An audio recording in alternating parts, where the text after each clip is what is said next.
I've always been a huge Hunger Games fan. Catching Fire is one of my favorite movies of all time, as well as my favorite of like the original trilogy when it came to the books. And so when Suzanne was coming out with a new book that had to do with the subject matter of Hunger Games, I was so excited. The Hunger Games kind of started that era of like Divergent and Shadowhunters, you know, like Suzanne was the first to write this young woman who was anti-establishment, anti-government, and really standing up for what's right in a very unconventional way, without an air of sweetness or even like, you know, there was nothing cordial about her either. She was very rough around the edges, and it was amazing to read that. Lucy Gray is such a compelling character, and she's kind of a breeding ground for what Katniss becomes 65 years later.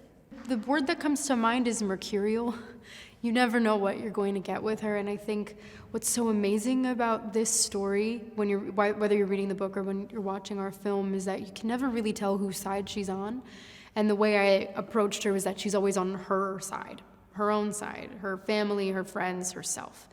And I think that's why her relationship with Coriolanus is so interesting, is because she starts to see what it's like to put someone else's needs before your own, and she's loving with her whole heart, but when she starts to see traits in him that she may not find trustworthy, she has to put herself first and make those decisions. Suzanne had an idea of all of the songs. She had written all of the lyrics. All of those lyrics are still true to the book. She had an idea for the tempo and what she thought all of the songs would sound like. They're very folk, country, Appalachian music. It's all very much, there's a mandolin and a bass and a guitar, and a violin, and that's really how the Covey operate as a band. And we worked with Dave Cobb, who did the music for A Star Is Born, but also wrote and produced and worked with so many country artists, worked with John Prine and Dolly Parton and so many people. So we were in the best of hands. And when I got all of the scratch recordings for the music, I just fell in love and was like, we got this part right for sure. You know, because it's one thing that you're really nervous about when you're making a movie that has music in it, is all original music. Tom is such a goofy guy, which I love. I mean, that's so important, because when you're doing heavy subject matter, which this is, so from time to time it gets very heavy, or even when you're just having a light day where you don't have to say anything, or the first day that Tom and I had together working on camera was the explosion in the arena, where the arena gets, you know, exploded into a billion pieces, and we were being attacked with air machines and sound machines that just made it look like it was actually exploding in our faces. And I have never laughed so hard in my life. It's like supposed to be this terrifying scene, and then the second we yelled cut, Tom and I were just having so much fun with one another. He's very, very goofy and fun, and at the same time has such a respect for an actor's process, and he has his own. Josh came in and they immediately knew what they wanted to do with the character. And that's his power as an actor. He has a knack for nuance and subtlety, and at the same time, he's so in tune with those emotions that come from complex characters like Sejanus, like Gino when we did West Side Story, and he wears his heart on his sleeve as Sejanus, and that's a really beautiful thing. The moment I picked it up after the first chapter, I was hooked, and I demolished it in like 2 days, and that was how I knew I had to do it, because Coriolanus is just such a complex character, and seeing him go from young man who is kind of troubled and fighting for his family to young man who is still troubled but this time has kind of a goal and an aim, albeit a dark one, and he becomes kind of dark and heavy towards the end, and he becomes the kind of dictator that we know him to be in the original movies.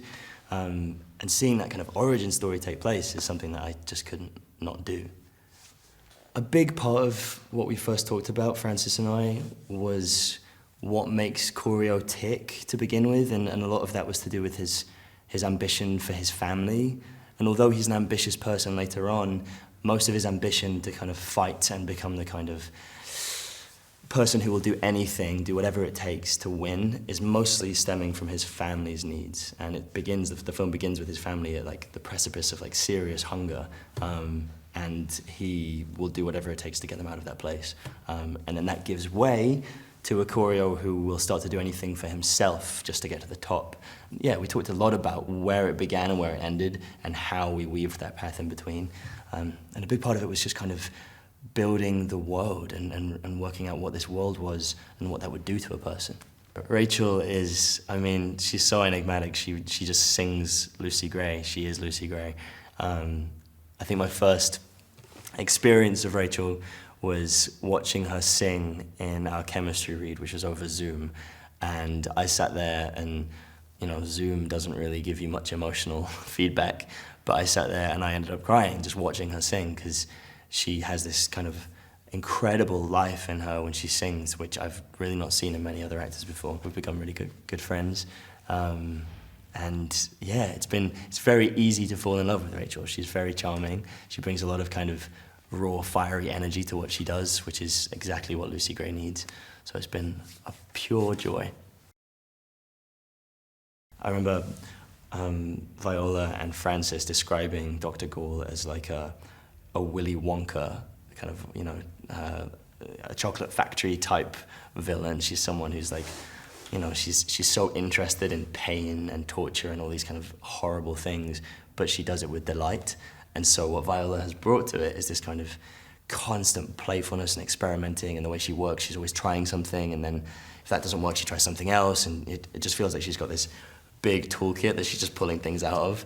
And as an actor playing with her, you're just kind of like dodging what she throws and then throwing things back, and vice versa, and it just feels so rich at all times. And she's great. She's great. I don't think she knows it, but she's kind of a genius. She is so fresh every time. Every take is just the kind of like raw, like interior energy just kind of bubbling out. And so you'll be sat opposite her in a scene and she'll just like, you know, it's so natural. It's so natural at all times and so light and buoyant, and it's beautiful. It's been very easy to kind of play cousins and people who know each other intimately, because she's just like an open book and she's a beautiful actor. She plays Tigress with this kind of, this lightness and this savviness at the same time, which shouldn't really work, but it does. I think audiences will be very grateful to get to glimpse into the kind of origin of what made the Hunger Games what they are. I know watching the original movies, always felt like, how did they end up here? I think if there's anything audiences want, it's entertainment and meaning at the same time, and this has all of that. I've always been a big fan of Francis Lawrence, from his early music video work. I think he's really original, and the way he shoots is, it's quite riveting. And I'm a huge fan of the genres that he started out in with Constantine and I Am Legend. I love that stuff. And talking to him, really, because that's important to me, especially as I get older. It's sort of who you put your trust in as a director. And the script was great. I watched the other films. Highbottom, he's a brilliant man, but he realizes he's made a terrible mistake. It's sort of like he didn't think through the consequences of it. He didn't fully understand or think about the consequences of his creation. Tom is extraordinary. I've been fortunate enough to work with a lot of young, I wouldn't say young, he's in his 20s, but he's extraordinary. He has a real capacity to listen and not, sometimes in the glare of the spotlight, there can be a tendency to primp and preen for the cameras and all that, but he's so grounded, and he listens, and he's right there for you. You can't just get anybody to fill Donald Sutherland's shoes as a young man. And he also strikingly looks a little like Donald Sutherland too. And Donald Sutherland is one of my favorite actors of all time, so there's a big shoes to fill. Viola Davis, the legend. Yeah, wow. I just sort of, I was always nervous that I was going to forget my off-camera line, because I was just watching her when she was on camera, and then I would, oh right, I'm just because I was in such awe of her. She's so watchable. She's so good. She's such a power. and so nice to work with. I think Tigress is extremely creative and resourceful. I think she's probably one of those people who knew from a very young age like what she was good at and like what she was able to offer to the world. And unfortunately, due to like the Snow family's circumstances, I think she had to get really creative with how she lived like her creative life, and which I think is like making clothes. I think like in her heart she's a fashion designer, you know, and that's like her big love next to her family. I think she's super family oriented as well. They're cousins and like bloodline and whatever. They're cousins, but certainly based off of what we know they've been through together and how they've had to support each other through the years and the hardships that their family has faced, and just also watching like or having to witness some really horrific stuff. I think that creates a kind of bond that's unique and maybe even goes beyond like siblings. I even feel like some parental like dynamics between them, like where she feels matronly sometimes and then he has this like overwhelming pressure to provide, like some, you know, stereotypical father figure might. So it's like a lot of dynamics on top of each other. I think you can tell Trish loves her job so much just because like she'll be talking about all the different processes she went through, like sourcing jewelry or buttons or like every minute detail of every costume she's put so much thought into, as far as like how it relates to the character and how it contributes to the story. And like she's genuinely just so excited about it every time she's talking about it. It's really inspiring to watch her work. It's definitely one of the biggest projects I've done so far, and so there was certainly like this level of like I was being slightly intimidated at like coming into this huge thing that's already been a franchise for a long time, and with like really amazing established actors, and yeah, I was definitely a little nervous, but that like quickly kind of melted away like as soon as I started working and coming to set and getting to hang out with everybody a little, and it all of a sudden became very human once again, which I think is what like the vibe is here at its core. I think that she's conservative. I think she's a loyalist, loyal to the capital and everything that it represents. And she doesn't really want anything changed. And she wants her grandson, Tom, played by Tom, wonderfully played by him, I might add, to triumph in the games, because she knows that way he'll survive, and they will survive as a family. And in fact, we just did a scene where the whole house has been reclaimed from the poverty they were living in back to its former grandeur. And so she doesn't want them to take the furniture away, naturally. And so she's very much on the side of the capital and has no time at all for the people who, the have-nots who live in poverty and starvation. It's set, the beginning of the story is set in a time when they have very little, and it's all been taken away from them. And so probably growing roses is reduced from having a rose garden down to like a flower pot with a rose bush in it. And so, yes, it's very precious to her. And when she gives him the rose, it symbolizes everything that they used to be and that they can be again, she hopes. We went through a lot of trials of turbans. You know, she's a turban woman. And but we tried turbans, and then we tried hats, and then this was the final pièce de résistance, I should say.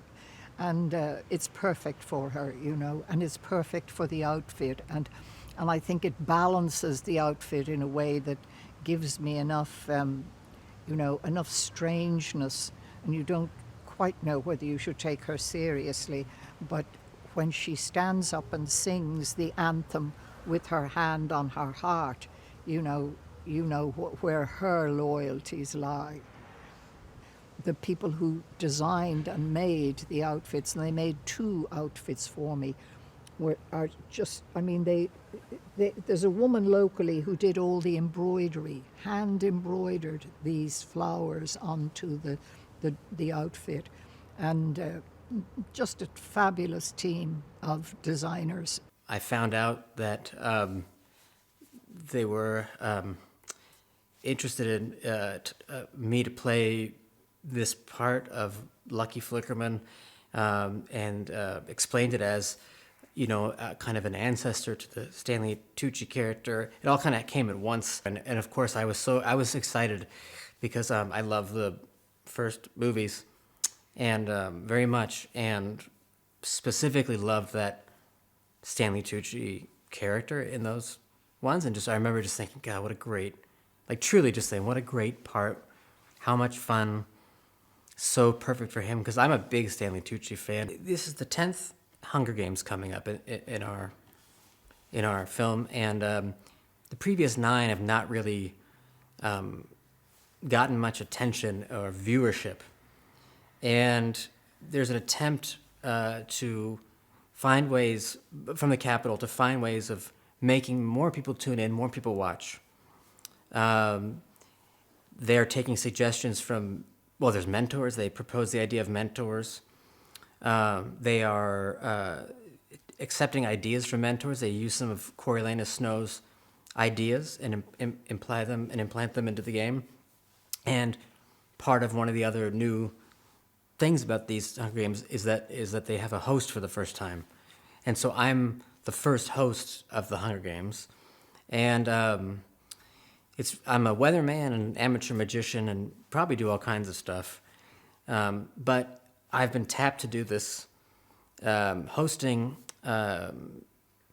and gig, and I think it's a really great role because it's like the games obviously work because they go on to, we've seen they've gone on till the 74th and 75th Hunger Games. I don't know how you could make a movie like this if there wasn't someone, if there was no Rachel, you know, because you basically like this character is just, you know, when you read it in the book as well, it's just how do you're reading about someone who's an incredible singer.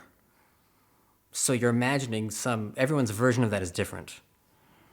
But whatever it is, it's got to be like everyone stops and is just totally mesmerized. That's very rare for someone to be able to do that, and she really does do that. She really is an amazing singer and actor and presence, and she does immediately. It's startling, and so it's really been like a pleasure to watch. And everybody talks about her, how great she is. It's like, Rachel's amazing. Trish Somerville, the costume designer,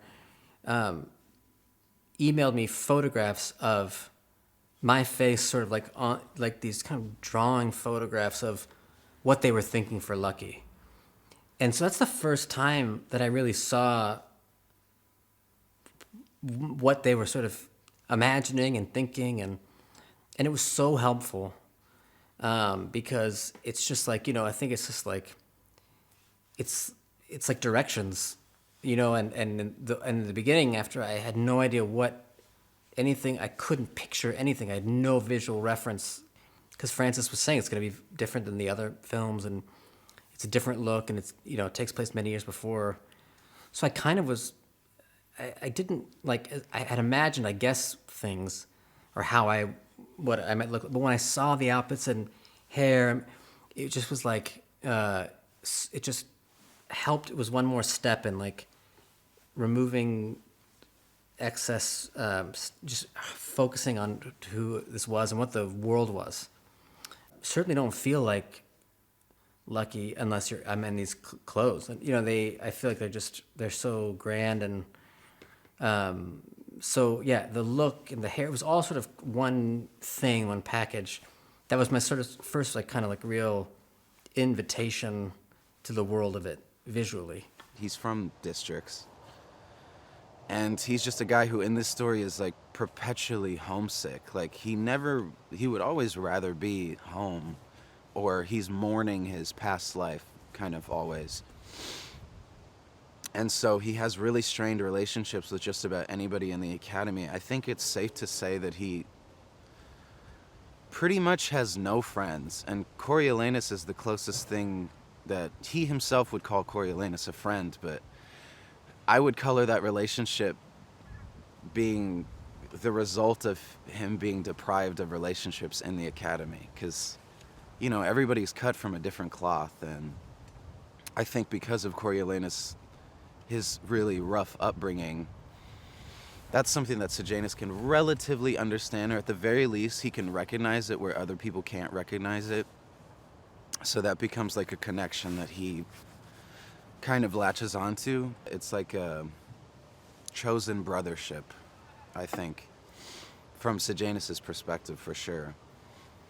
Because, you know, he's searching for a place to call home. He mentions several times that he just can't live in the capital. It's going to drive him insane.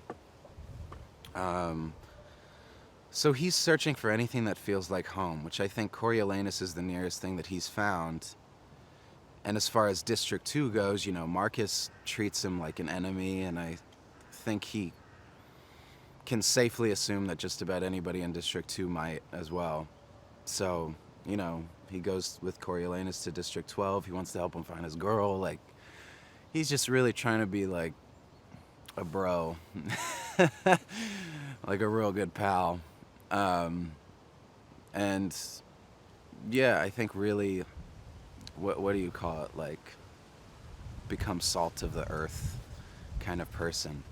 Tom's a very intellectual person, a very intellectual actor, and he's a really fun person to have like a conversation with about where intention comes from, and you know, it's sort of the more technical aspects about acting, where you have a scene and then you talk about intention and objective and what does this mean? Like, why do you say this? Like, why do you choose to say this sentence? Like, it's a lot of fun to act with Tom. But even besides her singing talent too, I got to, you know, come on certain days and watch the playback, and it never fails to fascinate me how accessible her emotions are to her at all times. Just like that. It takes me like 15 minutes and like several sad songs usually, you know? Like I feel like my disposition rests in a little bit of a different place. The way that the sets are designed, it adds a layer, because I mean, a lot of these, and like you'll see this in the movie, they're vast and they're real. Like they're not blue screen, or they're not doctored really in any significant way that takes away from the vastness of it. Like, being there in person leaves you with such a, particularly like the arena, we're at like the Olympic Stadium right now for the Academy stuff. It's huge. Being inside there, the acoustics of it all, it's very much, there's a duality to it where it's kind of unnerving while also being amazing. Lucy Gray Baird, who is our co-lead, played by Rachel Zegler, in the film, is a very different kind of character. She's from District 12, but she's almost the sort of anti-Katniss, right? She's quite charismatic, she's a performer, she's mercurial. I think she has quite a lot of life experience, and quite a lot of life experience in a way that Katniss hasn't really. And she's kind of mysterious, whereas Katniss was always kind of internal and quiet. She wasn't really a mystery, where Lucy Gray definitely is a mystery. You know, it's interesting. We had a pretty exhaustive casting process for the three main roles, for the Snow, Sejanus, and Lucy Gray role. And with Snow, we saw a lot of people. And there were a few people that were like pretty interesting, but he kind of came in late to the game, at least to me, his self-tape, and he just kind of knocked it out of the park. There was a quality about him, there was a nuance to his performance. I mean, a real sense of understanding the character. I could also see, even though he had dark hair at the time, that he bore resemblance to Donald Sutherland a little bit. But there was also just a sense of control in his performance that I really liked. And you could tell that this guy, based on the scenes he was doing, that he had real craft and he really knew what he was gonna do, and he was gonna be really prepared. And was gonna be able to really convey the complete sort of emotional arc of this kid, kid who's, you know, desperately like putting on a show with the charisma to sort of fit into society, but desperate to feed his family, and like slowly becoming the monster that is Snow. I think it just became clear really quickly with him that he was going to be able to tackle that, and tackle it in a really fantastic way. I love Viola Davis. I love her work. I think she's one of the best actors, you know, living now, if not one of the best actors of all time. And so I really, really admire her. And there's a project that I've been developing that she's a part of that we're still trying to figure out. So I had, you know, somewhat of a relationship with her, a bit of one from working on that. And as soon as I thought of, you know, Dr. Gall, I thought Viola would be perfect.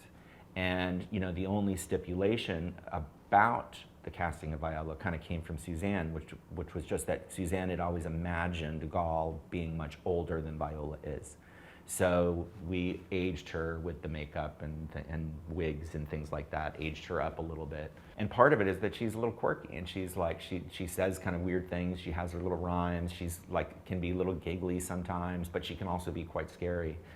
And I remember being a little nervous pitching to her this, but it was the idea that for me, the reference was Willy Wonka.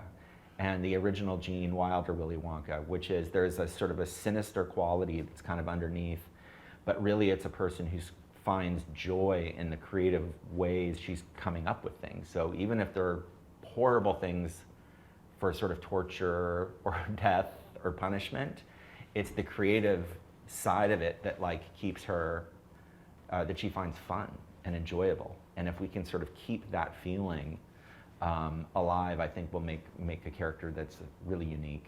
What's really fun is sometimes when you're developing these stories and you're working on scripts and you have these scenes specifically early in the movie where somebody's giving a big speech, you know, you debate often about how much exposition you want to sort of spoon feed the audience, and some you need, but it's always really tricky, right? But then you get Peter Dinklage coming in and handling that dialogue, and it just becomes delicious. And he sort of burns through it, and you kind of forget that it's just exposition.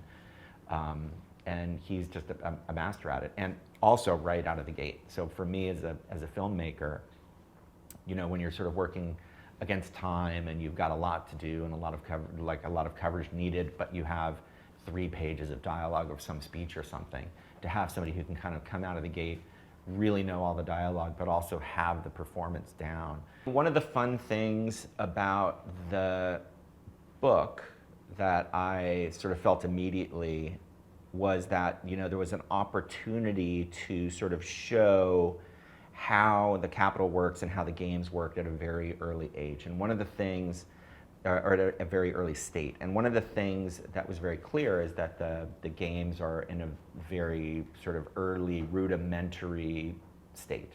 And that there's an arena, there's a wall, these, you know, there's weapons in the middle, they go in, and, you know, and my guess is like the games rarely lasted more than like an hour or 2, and it was done. And this is the first time that landscape changes, right? Because bombs go off and kind of open up the arena a little bit, and that changes and makes the games go longer and starts to give people the idea of sort of creating landscapes and things. When we started shooting some of the sequences and some of the deaths in the games, I suddenly felt that it does feel like the Hunger Games, which is good, but it feels very different. The characters within the games feel very different. The fact that they're not wearing uniforms feels very different and makes everybody more sort of individualistic and specific. When I first started to talk to Suzanne about this story, she wasn't even quite finished writing the book yet. And she was telling me that there's a big music element in the story. I was sort of surprised, and we were having quite a long conversation, and she gave me sort of a bit of her own history, and that she's quite a country music aficionado, is actually, I think, a country music DJ, she told me at one point, and has a really deep knowledge of country music, and especially sort of older country music, and the history of it and where it came from, and the sort of the ballads from Scotland and England and Ireland. I sort of became kind of obsessed with that, genre of country music, or sort of subgenre of country music. And so then once I had read the book and we started to work on the screenplay, it was sort of time to figure out who's going to help us kind of bring these songs to life. We already had the lyrics from the book. Suzanne, with her knowledge of country music, sort of already knew generally the kinds of songs that she, loved, that she was kind of thinking of, that were, references for her. And we met with Dave Cobb. He was recommended to us by Lionsgate, and he had done such a great job on Star is Born, and we had a great Zoom with him, and he's just a really great guy, really nice, really talented, really friendly, really connected, based out of Nashville, and really connected to a bunch of great musicians there too. And so we just had lots of conversations. I would have conversations about what the scenes were going to be like in the movie, and sort of tonally what I was looking for. And Suzanne talked a lot about the sort of history references for her, for the lyrics and the kinds of songs she was thinking about. And he ended up writing, the melodies and the sort of the chord and song structures for these songs, and then brought together this great group of, I think, primarily Nashville-based musicians, to put these songs together. And it was just a really fun, fantastic process. One of the fun things about this movie in general, and the story, the book even that Suzanne wrote, is you get to see sort of the origin of a lot of elements of the stories that we already, know and love. You see somewhat really the beginning of the games, the origins of the cornucopia. Clearly, it's the origin story of Coriolanus Snow. But one of the things that we get to see and hear is sort of the origin of the hanging tree. And so people are familiar because, Katniss sings it in Mockingjay Part 1, and it's like an old song that's been passed down through generations for her. And here we actually see Lucy Gray coming up with it for the first time after an actual hanging, and so you sort of start to get the real kind of history and quality of it, as well as the fact, and without spoiling anything, the fact that Lucy Gray Baird and Coriolanus Snow actually do meet at the hanging tree at a certain, important part of the film. And so that's been one of the great satisfying parts of making this movie, is just, all the sort of Easter eggs and sort of elements that tie into the other movies. It's been really fun. I think I got a call from the producers of the film and director, and it was a really cool thing to do, because I feel like they really called me because they wanted that kind of raw, maybe Al Lomax of the future, and Al Lomax is one of my heroes, so I was really excited to talk to them about that kind of music, because I've always been such a fan of that rural South, but this is in the future and dystopian at the same time, so it's going to be fun to kind of mash it all up, And Suzanne Collins, the writer, has been probably the most brilliant person I've ever talked to in my life. Just an absolute hero. When I talk to her, she puts me in this world. She tells me, kind of every single detail and the feel and the sound and the inspiration for the songs. So it's going to be fun to take all this history of maybe British Isles music and Southern music and mash it all together in this dystopian way in this future, and kind of keep it raw and rugged, and it just sounds like a fun thing to do, to kind of find a sound that isn't a sound that's been had before, and really find Lucy Gray's voice as well, Music producer it's different all the time, and in this case, it's kind of finding the sound of Lucy Gray and the Covey. It's finding their sound, and so it's casting the right players. I'm having this incredible group of people come down and play on it. There's a girl, Molly Tuttle, who I'm a big fan of, and she's one of the best guitar players in the world. So she's coming down, and she's going to be the sound of Lucy Gray's instrument. This other girl, Carmela Ramsey, who's amazing, she's coming in, she's playing fiddle, and she plays with Reba McEntire and played on tons of incredible country records. but it's kind of casting the sound of these people, and I'm just using my imagination of people I think are great, kind of come in there and put it all in one pot and stir it and see what we come out on the other end with. Francis loves music. As a matter of fact, every time I've talked to him, online or something like that, you see his guitars in the background. He's really passionate about music. He's passionate about instruments, and so I think he could probably do all the music himself. He has such a good grasp on what he's looking for as well. So it's been a really great interaction. I think as we're doing this music, we're going to be all completely interactive. It's going to be Suzanne and Francis and I going back and forth and really discovering the sound together. So they're going to play a huge, vital part in every piece of the puzzle with connecting Lucy Gray to film. The Hunger Games have been a part of my life now for a long time, and they are wonderful musical opportunities. I love working with Francis, so that combination is hard to beat, working with a director you love. What I love about Francis is his consistency. He's a very consistent person, and his tastes are very solid, and when he likes something, he always likes something. He doesn't change his mind in the middle of what we're doing, which can be a really difficult thing for a composer. Yeah. I think the musical opportunities were huge. I think originally we had a mandate to keep the score in the spirit and the feelings of all the Hunger Games movies that came before. And we thought in the beginning perhaps we were going to use a lot of the thematic material from the other movies, but what I discovered soon was that this is an entirely new set of characters. There's a different sensibility to this movie than the others. It's tougher. I just found it very easy to write to this movie, but in a very distinctive way. It defied my expectations for sure. When I first saw it, I thought, oh, there's not that much action music in this movie. And then once I started working, it was just monster action piece after piece. That's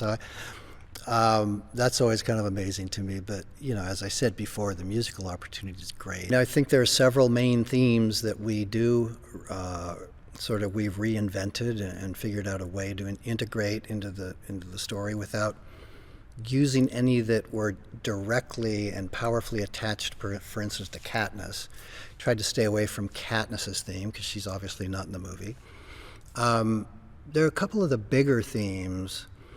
I don't know how to describe them. For instance, the theme that I wrote for Rue's Farewell is not in the movie. We tried using it a couple of times, and we all kind of agreed that wasn't going to happen. Hunger Games, of course, there's a resonant Hunger Games bit of the score, which I think people will enjoy because I think they're touchstones. I've long been a huge fan of Yuja Wang, along with millions of other people. And obviously what she's probably best known, or what a lot of people think about, is her just indescribable technique. She can play anything at any speed and magnificently, but she also has a wonderful lyrical quality to her playing. And at one point, her people reached out to me, and it sounds ridiculous, and I actually heard that she wanted to work with me, which of course I didn't believe at all. And I thought I had to verify that with a number of sources. Turns out she did, and we managed to work out a time that fit her schedule. And I think what she brought, so then once I knew she was on board, I started writing different kinds of piano parts. And I think what it did is give us a really interesting entree and expression of the score, which we wouldn't have had before. That a lot of these dramatic, or not actioning, but very tense moments, we did piano. We used piano in a more elaborate way than I ever would have before. And I think it really became a very important voice in the score. Great storytelling device, and working with her was thrilling for me. Trish was such an integral part of the whole design for Hair, and having done one before, having done another Hunger Games, so she had that kind of intel, I suppose, with Francis and the way it was going to look. And I really love working closely with costume designers because they usually they always start a lot before hair and makeup. So they have a bit of a handle on, how characters are developing, and so, hopefully give hair and makeup a lot more kind of influence that way. So Coriolanus is an interesting character. He's the younger version of Donald Sutherland.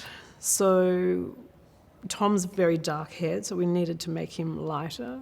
And, he was this young, kind of careless, wayward, teenager, I suppose, excited by the games, falls in love with Lucy. It was really nice to have him like a little loose and a little carefree to begin with, and then he goes through his buzz cut. When he becomes a recruit, so then we had to bleach Tom's hair probably every 10 days to maintain the colour, which was a real challenge because he's in every scene, and so it was really difficult, getting time with him to be able to bleach for an hour and a half or however long it took. And then the final sequence is, months later, and he is at university, and so we gave him like a 1940s style look, still incorporating some of the curl in his hair, but making him look a little more grown up, a little more polished. Each district has a different attribute, whether it be fishing or mining. So we kind of gave them a little feel of each district. So Wovey comes from the fabric district, and so there was a lot of buttons and ribbons sewn into her costumes, and so we put buttons and ribbons in her hair. Coral comes from fishing village, so we gave her kind of quite salty, crusty hair. And then some of the actors had very modern haircuts as well, and we didn't have time to have wigs made for them, so we just, accentuated the modernness, I guess, of their style, and rather than forcing something that wouldn't work or, took a lot of time to kind of develop. So it was just nice being able to bring out their own personality with their own style, into the character. It's hard not to want to come back to the Hunger Games. From the beginning, this project has just occupied like a very special and like important part of my mind and my heart. But the chance to come back and get to collaborate closely with Suzanne on the script, work again with Michael Arndt, newly with Mike Leslie, and to have Frances, as my partner. That was something I didn't think I'd ever get to come back to that because we really didn't know that there would be more. We hoped maybe Suzanne would write more books, but we really didn't know until we got the phone call. Well, watching Rachel sing on set was something where I would get chills or just sit there sort of stunned, especially because she mostly chose to sing live, which is really rare. Usually you lay down a track of, your actor, and then they lip sync or they maybe sing softly along, but they don't bring it every time because that would be exhausting. She brought it every time, and it would just leave you like stock still, sort of staring, unable to take your eyes off of her, unable to believe that this voice can come out of this tiny little person. In Tom, we found an actor who has incredible restraint in his performance. His training, having this sort of student of theater, of acting, of performance, and seeing how much he really relies on and like laser locks into his scene partner. Tom also brought, say, on the one hand, a great seriousness to his craft without being a person who takes himself too seriously. He really, I think, conjures a lot of Donald Sutherland. You believe that that young man could grow up to be Donald Sutherland, but not in a way that feels like an impersonation. It is like an internal sort of channeling of Donald Sutherland. And Viola was always Frances and my first choice. I think he mentioned her early on, and I was like, yeah, that's it. Like, we can't do better. Before she read the script, when we were sending it to her, Frances reached out and was like, you know, this character, she's on the wacky side. You know, she is a great villain, but she's also quite eccentric. She has just such range and intensity, and she is just so much fun to watch. You cannot take your eyes off her. Even on set, when you're watching somebody deliver the same line over and over again from different angles, you still can't take your eyes off of her. Hunter is, you know, we really wanted her. We really hoped that she would be able to do it. She just has a very glamorous quality. And then you meet her, and she is, in fact, so down to earth, so sweet, humble, kind, and she channels those qualities, you know, in Tigress. You see and believe in Tigress that this is a person who is still trying to find like light in the dark, brightness in the struggle, to see the good in people, and her capacity for that, her capacity to, on the one hand, say, be trying to mentor and guide and protect Snow from his worst instincts. She was a joy to watch. She was, say, really lovely to be with. And I can't imagine anybody else playing Tigress. What is exciting right now for us, too, is that Suzanne, who obviously has been integrally involved from the beginning, from the moment she entrusted me with her books, you know, I have always felt that, like, her voice, she is my North Star. What I try my best to understand what inspires her, what mattered to her, why she wrote what she wrote, and then to make sure that those things make it into the movie in a way that she feels fully expresses the ideas and emotions that she was exploring. The fact that she's seen the finished movie now and is so pleased with it, so proud of it, feels such, you know, such a connection to it as a rightful adaptation of her work.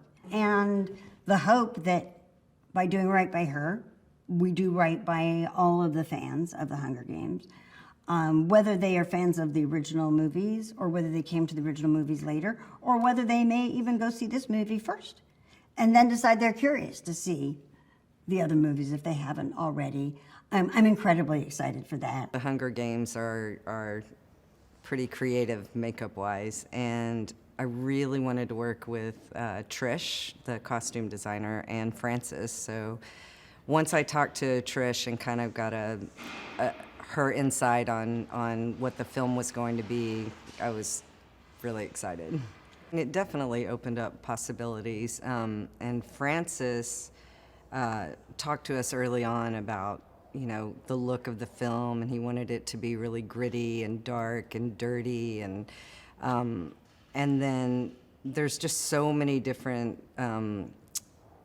types of characters on this film too, that we were doing period with a twist, and we were doing, you know, people that have been in a truck in mud for, you know, we'd be living in that world for a week and then switch over to like the academy and the lakeside, and so there were so many different avenues that we could really be creative on this film. Lucy, she has quite a few looks on this, weirdly enough. And we started with the games, so we had a lot of, you know, it was just her dirty and sweaty the whole time.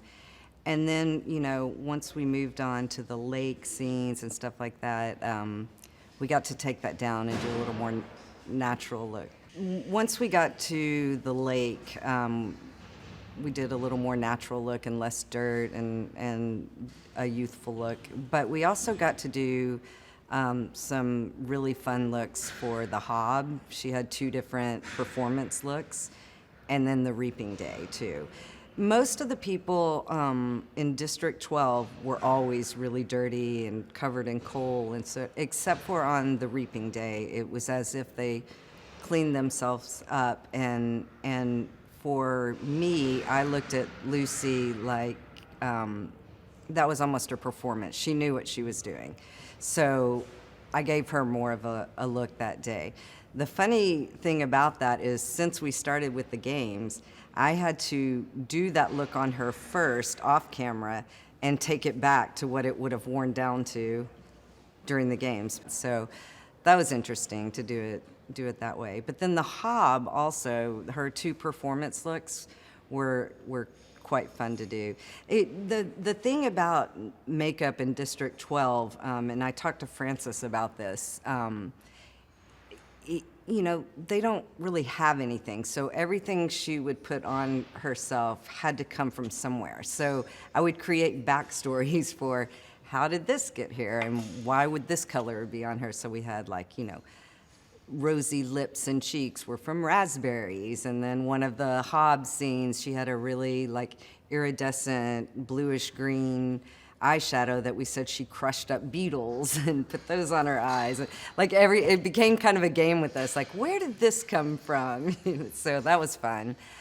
Kohl with the for eyeliner or mascara.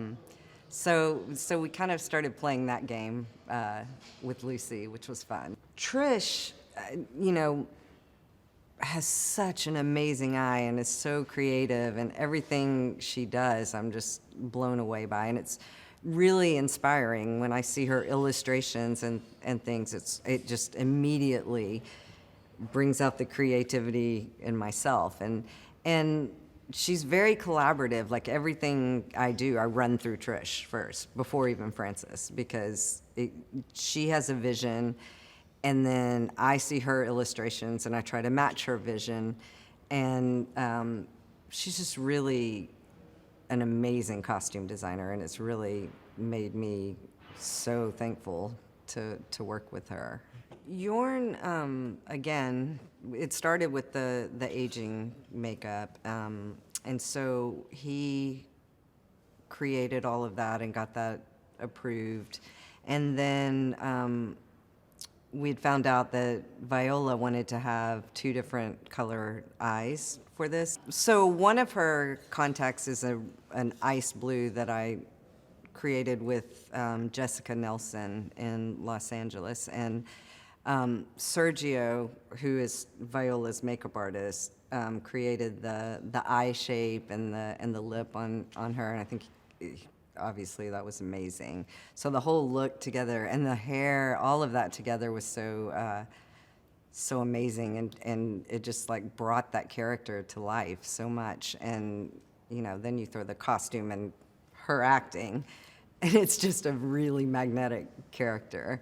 So yeah, that one's pretty fun. Was Francis, you know, and I really enjoy working with him. And you know, he did such an amazing job with Catching Fire and the Mockingjays. And you know, Catching Fire was my first one and only one, you know, until this one. So I was really interested to tackle it again with him. And then also when he presented that it would be a completely different look and a completely different time period, that was interesting to me, to kind of show where Pan Am kind of started, how, you know, this whole world began, and then how it grows into becoming Catching Fire. There was a lot of conversation about Lucy Gray's rainbow dress. You know, there's a lot of description in the book, and then there was the descriptions in the script. And for me, that's one of the things that I had to spend a lot of time in my head about, because I really wanted to be respectful to Suzanne and what she saw and wrote in her book. But as we know, you know, when you read, and what's great about books is we all can envision things in our own way. We all interpret things differently, even down to color. So keeping in mind, you know, that I have this fan base that I really want to give them some really great eye candy to look at and make them excited about what this dress is. It's also, you know, paying homage to Suzanne and what she thinks.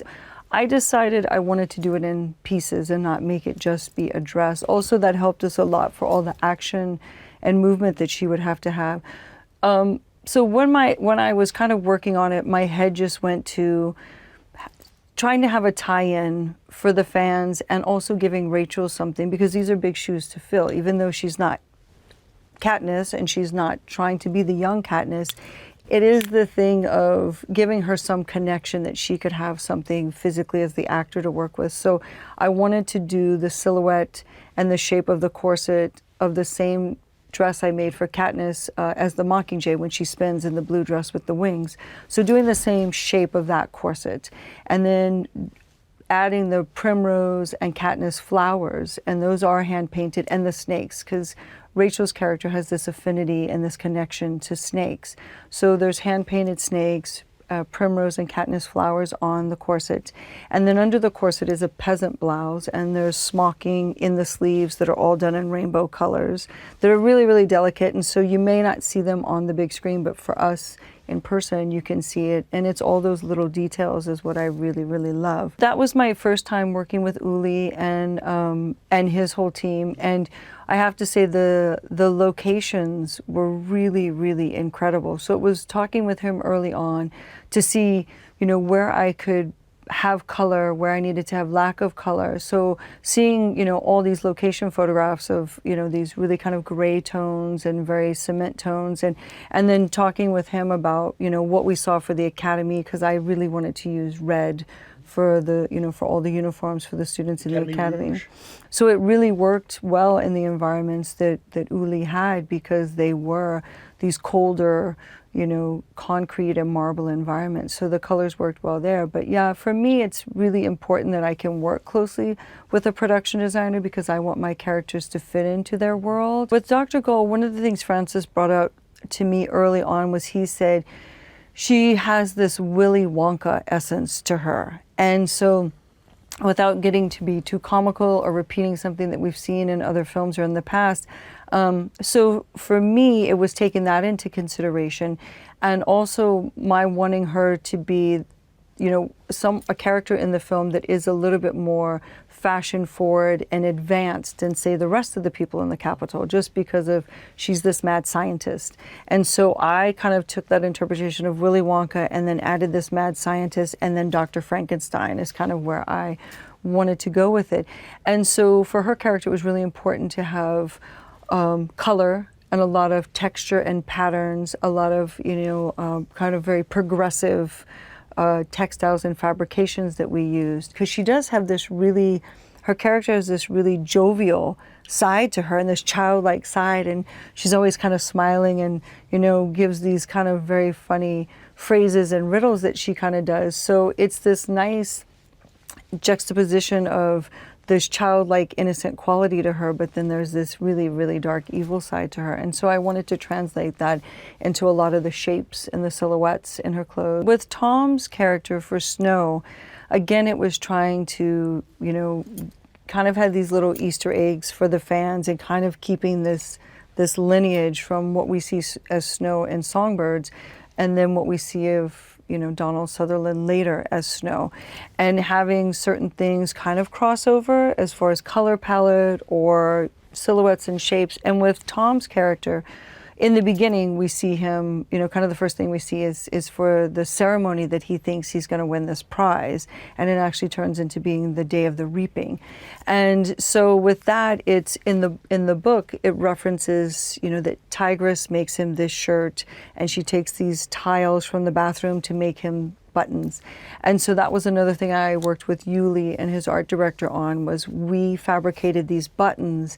The idea I had with the whole Snow family is that Tigress is kind of the person who's holding them together. Since she, in the later films, she has an atelier, she's a clothing designer, and we see a little bit of that in this film. So in my head, she's the person who is, resurrecting any old pieces that they have, freshening them up, making them look new, and keeping them very presentable and having this air about them to the rest of the world. For Tigress, she, along with Dr. Gold, were the two characters that I wanted to be the most capital-like. And with Tigress's character later, she is extremely fashion-forward and very of the capital world. So I wanted to give a little hint of that in this film. And I also wanted to give a little nod to Effie's character in the very first Hunger Games. So there's a designer that I love, the period designer Lily Ann, and she made beautiful women's suiting that would be very extreme shapes. So it was very classic 40s and 50s, but it was very exaggerated, like the nipped in waist, a very strong shoulder. angles. And luckily, with Hunter, she looks amazing in everything you put on her. So she was a total joy to dress. With Lucky's character, he's scripted as he's a weatherman, and he's getting this great opportunity to be kind of the talking head of the Hunger Games. And with him, I wanted to have a progression of how he builds with fame, and doing that with his costumes as well. We start off in kind of more subdued suitings, but he has this flash that keeps progressing up to a tuxedo, And Jason was so much fun in fittings. He would come in with all these ideas of magic tricks that he could do, and how could we incorporate that in the costume. Well, I think the really the most essential idea or thought was when we were discussing it, was that if you compare the story of Panem with our real existing history, that all of a sudden we realize if you go back 65 years in history, you are at the end of the 50s, beginning of the 60s, and if you look at Berlin at that time, it's a kind of a comparable situation. You have a capital city 15 years after a war.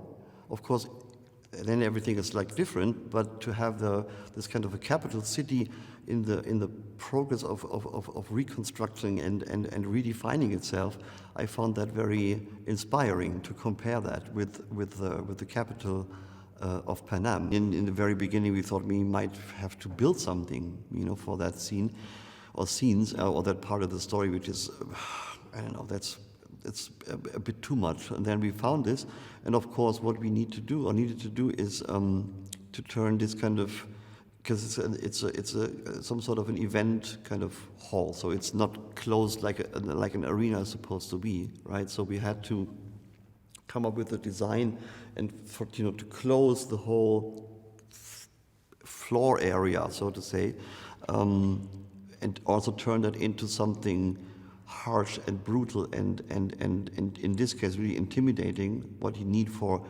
the arena of the Hunger Games. And then of course for practical reasons we had to cover the entire floor, which gave us the opportunity to come up with some sort of a Panem logo kind of floor design. And then of course we had to come up with all the big debris and rubble pieces for everything afterwards, the bombing, which became almost like bigger pieces than everything we've built in as for the set. So it became like a huge construction thing. To show the entire world of District 12, which I thought it's interesting to take the District 12, the working class or the working aspect a bit more serious than before, because again, like 65 years ago, maybe the whole coal mining and this whole part of what's happening in District 12 is maybe more important for the whole society of Panem than 65 years later. It's like in our real life here, where the coal mining districts and the steel factory districts used to be more important for us than they are now. So we wanted to create or to put everything, like the whole District 12 kind of world, like almost like inside a factory. So you never know, are you on a street, or is the street part of the factory, or is the whole thing a factory? Use this kind of very cool, empty kind of concrete location with all those gray, concrete columns and nothing else really, and fill it with these kind of those display kind of shelves, which again then we turned into an almost kind of classic Bauhaus / Art Deco kind of design, including her desk and the desks for her clerks and for the lab work and all that stuff, and then saying, okay, we have, all the jars with whatever kind of strange experiments, and of course it was meant to be very scary and very gloomy and like really horrible, but at the same time you don't know exactly what she's doing. And then Francis came back with this idea saying, which I liked very much, saying he doesn't need like another super villain who wants to conquer the world and having this kind of Dr. Blofeld kind of headquarter. And he said something interesting. She enjoys her work, and that is like an unusual thought for a villain, right? She believes in what she's doing, and she enjoys her work. So we were trying still to create it in a kind of like for her attractive way. It's not like it's not necessarily like a sinister place where she would like run around all day and saying, I'm going to kill everybody. It's just she really believes in whatever science or whatever she's inventing there, even though it's, of course, something really terrible, right? But maybe for us, but not for her. So that made a bit of a change in terms of the aesthetics. So we started to make it look, again, more attractive, really, And then, of course, we had to think about how we can fill all those jars. And we had our prosthetics and creature effect department designing, I think, 6 little creatures, which were like mixed combinations of animal bodies and kind of gruesome way. Thanks for watching. Make sure to like and comment on the video if you enjoyed it. Subscribe to the channel and hit the notification bell to be notified when new videos are released.